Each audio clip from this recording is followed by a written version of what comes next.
A graça e a paz de nosso Senhor Jesus Cristo esteja sobre você e sobre sua família. Eu me chamo Gilberto e seja bem-vindo ao canal DNA Bíblico. E hoje estaremos dando continuidade ao estudo dos 10 mandamentos. Amados e amigos, vivemos uma época de exaustão crônica. Os nossos corpos clamam por descanso, as nossas mentes anseiam por paz e as nossas almas definem numa correria sem fim. Entretanto, há um mandamento esquecido que foi dado por Deus como presente, o 4º mandamento. Hoje vamos explorar como esse mandamento não é um fardo para nossas almas, pelo contrário, é um oásis para toda a alma cansada. E entender como cristãos celebramos esse dia no domingo como o dia do Senhor. Por isso eu convido você a ficar até o final e eu oro para que essa explanação do 4º mandamento venha a ser um claro e profundo descanso para a sua alma cansada. Dito isso, vamos para o vídeo.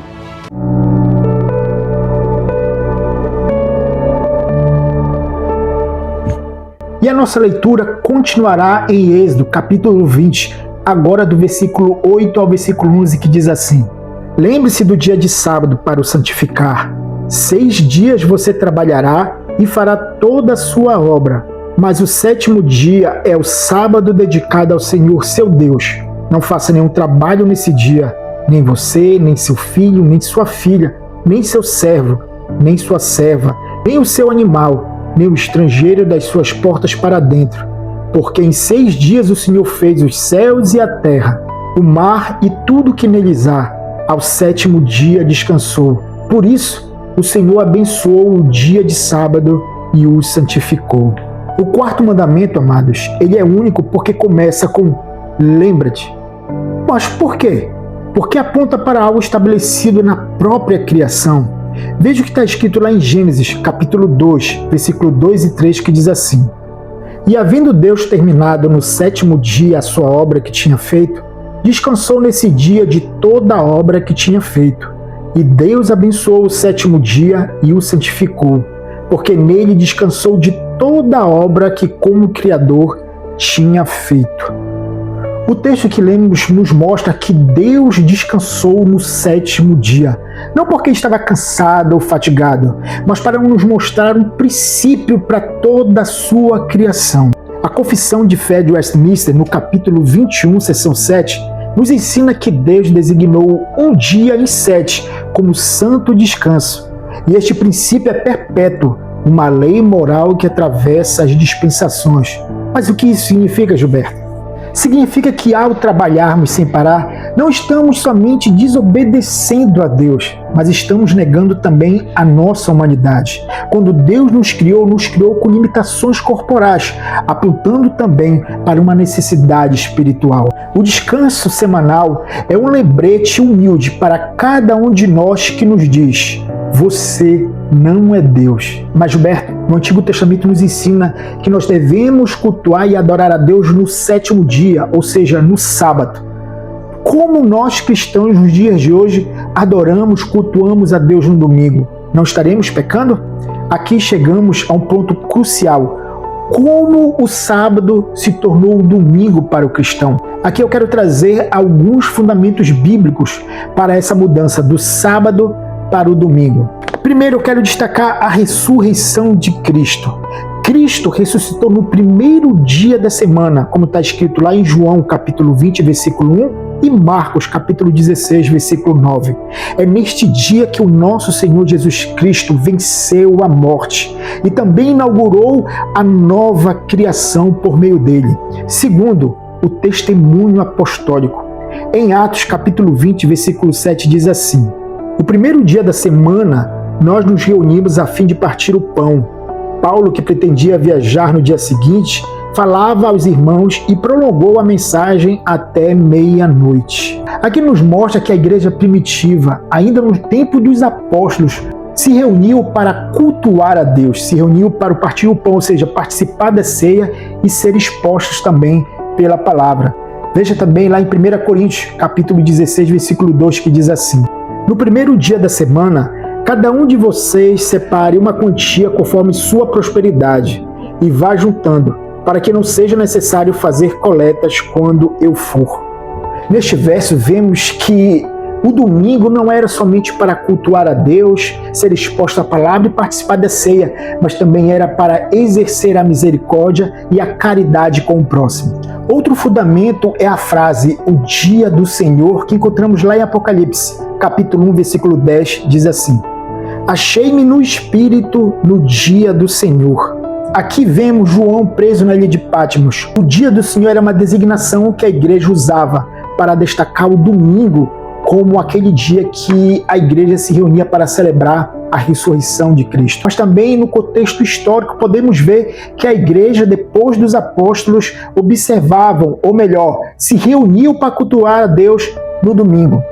Aqui estarei apresentando 3 fontes antigas para respaldar que a igreja, depois dos apóstolos, se reuniu para celebrar a Deus no domingo. Primeiro, o Didaquê, que foi escrito aproximadamente 100 depois de Cristo. Um dos documentos cristãos mais antigos fora da Bíblia. Ele instrui: reuni-vos no dia do Senhor, parti o pão e celebrai a Eucaristia. Inácio de Antioquia, que viveu 110 aproximadamente depois de Cristo, em sua carta aos Magnésios, Inácio exorta os cristãos a não mais se batizarem, ou seja, a guardar o sábado judaico, mas a viverem de acordo com o dia do Senhor, dia em que a nossa vida se levantou através dele. Justino Mártir, que viveu aproximadamente 150 depois de Cristo, em sua primeira apologia, descreve com detalhes o culto cristão, afirmando, abre aspas, é no domingo que todos nós celebramos a nossa Assembleia Comum, porque é o primeiro dia no qual Jesus Cristo, nosso Salvador, ressuscitou dos mortos. Ele explica que os fiéis se reuniam nesse dia porque é o dia da criação da luz e da ressurreição. A evidência mostra que a adoração dominical era uma prática estabelecida bem antes da influência do imperador Constantino, como alguns argumentam, surgindo organicamente no período logo após dos apóstolos. Entenda uma coisa, o sábado judaico, o sábado que era o dia de descanso, porque o próprio termo sábado no hebraico, Shabbat, significa cessar, parar ou parar dos trabalhos semanais para consagrar um dia de dedicação ao Senhor, não era um fim em si mesmo, mas era uma sombra, uma seta que apontava para um descanso eterno para toda a alma que crê em Deus, Cristo Jesus. Lá em Colossenses, Paulo fala da seguinte maneira aos cristãos de Colossos, no capítulo 2, versículo 16, que diz assim: portanto, que ninguém julgue vocês por causa de comida e bebida, ou dia de festa, ou lua nova, ou sábados, porque tudo isto tem sido sombra das coisas que haviam de vir, porém o corpo é de Cristo. É certo que existem grupos de pessoas que insistem em guardar o sábado como 7º dia, dizendo que a nossa salvação implica na guarda desse dia específico. Mas isso é um erro perigoso, é um tipo de heresia. E eu destaco 3 razões por que acrescentar algo à salvação em Cristo pode ser perigosa para nós. Primeiro, adicionar obras à salvação. Em Gálatas 2,16 é claro: o homem não é justificado pelas obras da lei, mas mediante a fé em Cristo Jesus. Quando alguém diz que você precisa guardar o sábado para ser salvo, está pregando um outro evangelho, um evangelho diferente, um evangelho amaldiçoado. Segundo, ignora a liberdade cristã. Em Gálatas 4, versículo 9 e 10, Paulo diz: mas agora, conhecendo a Deus, ou melhor, sendo conhecido por Deus, como é que vocês estão voltando outra vez aos rudimentos fracos e pobres, os quais desejam se submeter? Vocês guardam dias, meses, estações e anos? Paulo confronta os Gálatas, que estavam voltando para as práticas judaicas, que tinham como propósito apontar para a realidade, ou seja, Cristo é o nosso verdadeiro descanso. E a terceira razão é que pensar que o sábado pode acrescentar alguma coisa para a nossa salvação nega o cumprimento em Cristo. Lá em Hebreus capítulo 4, versículo 9 ao 10, fala de um descanso sabático que permanece para todo o povo de Deus. A salvação que Cristo completou na cruz, morrendo por nós, ressuscitando ao domingo, é uma salvação completa e definitiva. Não precisa acrescentar outras coisas. Não é pela guarda do sábado, do sétimo dia, que vai acrescentar alguma coisa para a minha salvação. Quando eu digo que eu preciso guardar o sétimo dia, o sábado judaico, para que eu possa ser salvo, eu estou negando a plenitude e a perfeição do sacrifício de Cristo. Luiz Berkhoff, um teólogo reformado, ele deixa claro muito bem o erro dos sabatistas. O sabatismo confunde o sinal com a realidade, o tipo com o antítipo. Cristo é a substância, o sábado era apenas uma sombra.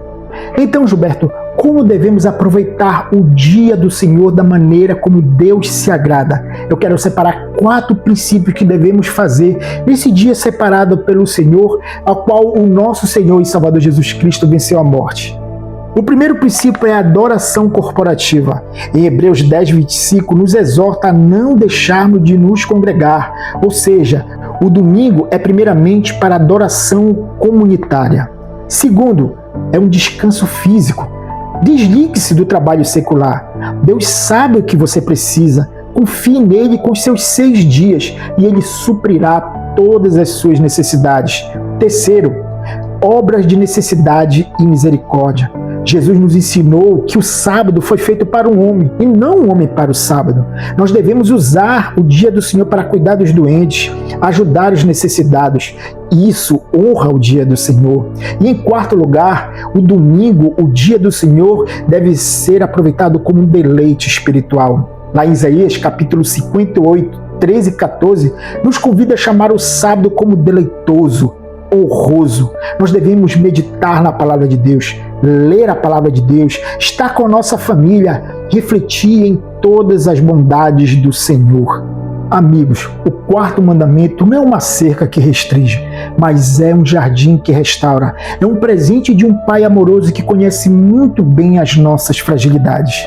Que nesse próximo dia do Senhor você venha parar, respirar, adorar, descansar. Deixe que este dia do Senhor seja como um oásis, preparado por Deus para a sua alma cansada. Deixando bastante claro que o dia do Senhor não é um dia de ociosidade. Pelo contrário, é um dia que aproveitamos para nos deleitar junto com os nossos irmãos, com a nossa família, buscando a face do nosso Deus. E eu quero concluir essa meditação com as palavras daquele que é o Senhor do sábado. Está escrito lá em Mateus capítulo 28, versículo 11, que diz assim: Venham a mim todos vocês que estão cansados e sobrecarregados, e eu vos aliviarei.